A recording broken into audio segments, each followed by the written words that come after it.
yung aso naming Pug. Ang laki ng mata. Halika. Ayan si Pow, oh. Dito, up. Ayan si Pow, oh. Pug yan.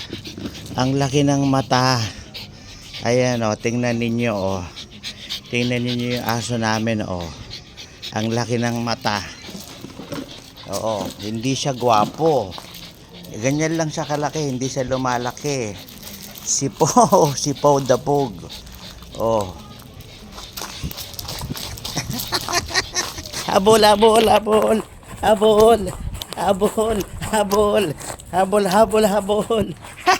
Habol. Nakikipaghabulan. Kaya lang si Yeye ang dali mapagod. Ang dali mapagod ni Yeye. Si Pow the Pug ay hindi madaling mapagod. Woo! Pagod na kaagad si Yeye. Konting takbo lang, pagod na kaagad si Yeye. Dito ka lang.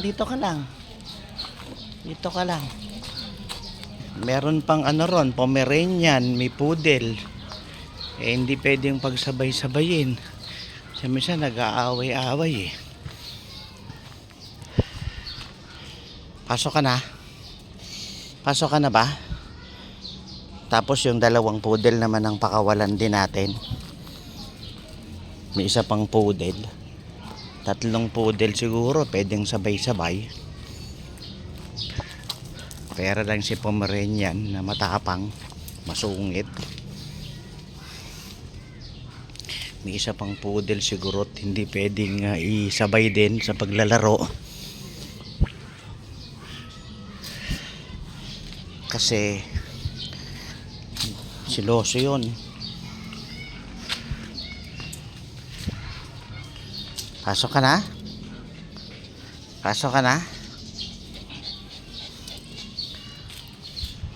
Oh, sige na, wiwi na, pupo na, tapos ipasok na kita. Hindi pwedeng nasa labas eh. Baka makakain ng kung ano-ano. Papasok ka na? Oh. Pasok na, oh.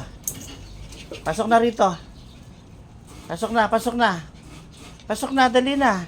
Ayaw pa. Papasok na. Psst, Pow. Pasok na,